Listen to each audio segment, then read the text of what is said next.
I'm pleased to introduce my first guest, Mr. Richard Surber. He is the CEO of Nexia Holdings Incorporated, stock symbols NXHD. Richard, good to see you. Good to see you, Don. Welcome to the program. Now, Richard, Nexia Holdings describes itself as a diversified holdings company with holdings in retail, health and beauty, fashion, real estate. Give us a general overview of the company, if you would. Well, yeah, we have several subsidiaries. I mean, the predominant focus right now is on the salon division of the company. We currently have 2 salons, and they sell Aveda products exclusively. And we operate according to the Aveda guidelines. I guess the other area of operation that we're focusing on quite heavily is distressed real estate. And a third area is picking up investments in other speculative companies, kind of like Nexia. We've picked up close to $3.5 million worth of convertible securities over the last 6 months. The last thing that we have is the blackchandelier.com, which is a retail clothing website. That portion of the company we've kind of mothballed until the retail sector picks back up again. Well, let's talk about the Landis salons for just a moment. You mentioned you have 2 salons. You're operating currently in Utah. They operate under the Aveda guidelines. And I should mention Aveda is owned by Estee Lauder. But tell us about these salons. Very interesting. Well, I made about a $500,000 personal investment into Landis Salons, the flagship store. It's about 4,000 square feet. We have 20 stations there. It does about $2.1 million in gross revenue. That particular salon is it throws off probably a 10% net profit, and we have ambitious plans to duplicate that model, hopefully throughout the United States. Well, you sent us some footage that we're looking at right now of an Aveda salon, one of your salons. Tell us what we're looking at. You're looking at our 4,000 square foot facility. We did the build out. The building was a turn of the century property. They refaced the front of it. It's done with all environmentally friendly construction materials. So the floor is a bamboo. It has about 1,000 square foot worth of retail space. And all the employees that you see there are actual employees, and that the exterior and our logo, that's all us. That's interesting. Now, does the company plan to wholly own all of the outlets that you're going to expand to? Are there perhaps franchise opportunities available? I think we're going to go both directions. Initially, what I'd like to do is probably open up 4 additional salons in the greater downtown Salt Lake area initially, and then from there spread out, and then hopefully acquire a lot of existing salons as well. They don't necessarily have to be Aveda salons, using our public company stock as a currency to do so.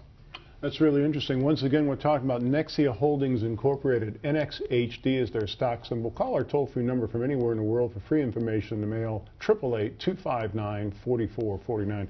Now, Richard, you also have a relationship or subsidiary, I should say, something called Green Endeavors Limited. They're actually a publicly traded company, GNRE. What are your plans for that?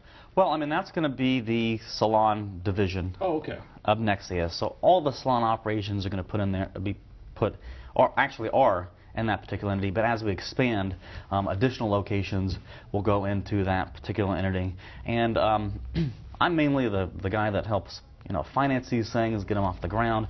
What we're going to do is we're going to assemble a team that's just going to focus on the salon. So that could be a real success unto itself. I mean, it's traded on the gray sheets right now. We're going to put together what they call a 15C211, which should get them traded on the pink sheets, and we should be able to raise some money in that entity on its own. And then hopefully at some point we will spin off shares of Green Endeavors to the Nexia shareholders. I see. And the Nexia, will also probably maintain a controlling interest in that for quite some time, and receive the benefit of hopefully dividends. Do you see this as like perhaps part of your overall business model? Because you have several different holdings, and do you see putting each one or each classification of a holding into its own publicly traded company, or is this like an isolated case? I think this will be an isolated case. I mean, I'm predominantly a deal sort of maker is how I see myself. So, but with respect to this, I think we need to have focus. Okay. And I think it warrants putting it in its own entity, and if we get 30, 40, 50 salons to start off with, and they're all doing $1 million to $2 million in gross revenues a year, then we'd be off to a fantastic start. Yeah, that'd be a nice package. Now, how about celebrity endorsements? Every time we hear about anything to do with fashion or health and beauty, celebrities always seem to get involved in that. Does that fit into your plans? Actually, yeah, we Nexia retained a production company that's going to help us retain a celebrity endorser, and my hopes are that we find someone that's in the salon industry that knows lots of salon owners, and that will, help build our brand and give us, instant name recognition. So I think that celebrity can really help with respect to our acquisition strategy of acquiring additional salons, as well as riding on the coattails of their celebrity. So you're basically involved in an active search for just that right person or persons right now? Yeah, I think we're getting pretty close to it as well. So. Oh, great.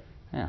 Well, you mentioned at the top of the interview something about being involved in distressed real estate, and I find that fascinating right now because that's on the lips of everyone that's talking about the economy. Tell us about your real estate holdings. Well, we have a couple of homes. We have a couple of commercial pieces of real estate.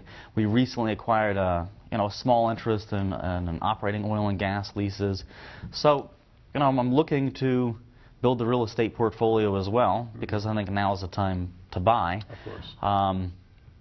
So we're looking at anything that makes sense with that respect, as long as we think it's a bargain. It's interesting because, on this program over the 13 years we've been on the air, I've had companies come in that refer to themselves as holdings companies, but you are truly a holdings company because you have such a diversified portfolio. Yeah. So, it keeps me busy. Now, going back to real estate, current economic conditions have rendered many, many properties available at extremely attractive prices. Is the company set up that when they see a deal that is very attractive, they have the ability to just go ahead and move on it? Well, typically what we're looking for is owner financing situations, or maybe there's large swaths of these bank-owned properties as well. What I'd like to do is find that bank that wants to offload tens of millions of dollars worth of real estate onto Nexia in exchange for a preferred equity interest in Nexia. So we use our stock in order to buy those distressed pieces of real estate. Then, of course, the other piece that would have to come together is we have to raise enough money so we could rehab them and rent them out and sit on them and collect rental income, or at some point perhaps flip them. But it's out there. So you're picking these up as investments, but you're also turning them into revenue-generating properties by turning them into, as you mentioned, rental income. Yeah, we've done this in the past. We had a 78,000 square foot shopping center where the roof was falling in, type situation. We got the thing 100% rented out and flipped it for $1 million profit. Wow. We bought a turn-of-the-century office building. I think it's 38,000 square foot. And November of last year, we sold that for just under $2.2 million. We initially picked it up for $600,000. Of course, we did a lot of repairs to it. But those are examples of some of the things that we've done. Great. Now, again, we're talking with Nexia Holdings Incorporated. NXHD is their stock symbol. Our toll-free number for free information in the mail anywhere in the world, 888-259-4449. Now, Richard, you recently put out a press release, and you wanted to put an end to any present speculation that the company was considering a reverse stock split. Can you enlighten us on that? Well, a lot of investors had concerns about the stock being reversed because there are about 11 billion shares issued and outstanding, but at the current price, or at the current market price, it's only a market cap, as far as the common stock is concerned, of about $1.1 million. In the last 30 days, the company's traded probably close to 9 or 10 billion shares. I'm not, if there's good liquidity in a pink sheet company like ours, I don't see any point in doing a reverse stock split. Since the price is so small, or, since it's so low, it's almost like a lottery type situation. If the thing runs and you're able to pick it up at the current market price, it's not inconceivable that the thing could increase tenfold in price. I'm not making any stock predictions, but it's possible. Well, I want to applaud you for being able to come forward and tell your shareholders exactly what you're thinking. We see that, less and less these days. Almost out of time. Why is this a good time right now for folks to take a close look at your company? Well, I think the salon concept is a fantastic one. we've laid the foundation with respect to that. The current price that our common stock is trading at, I think that's a factor that should be looked into. I mean, the fact that we are diversified and do have holdings in real estate, I'll give myself a pat on the back as well. I think I'm very talented and have done enough things and made enough mistakes at this point to, I think, get it right this time around. So. Outstanding. Once again, Nexia Holdings, NXHD. Richard, we're initiating coverage of your company this week. We'll be following you for about 13 weeks or so. Want to get some updates from you as you continue to progress. Thanks for being on the show. Thank you, Don.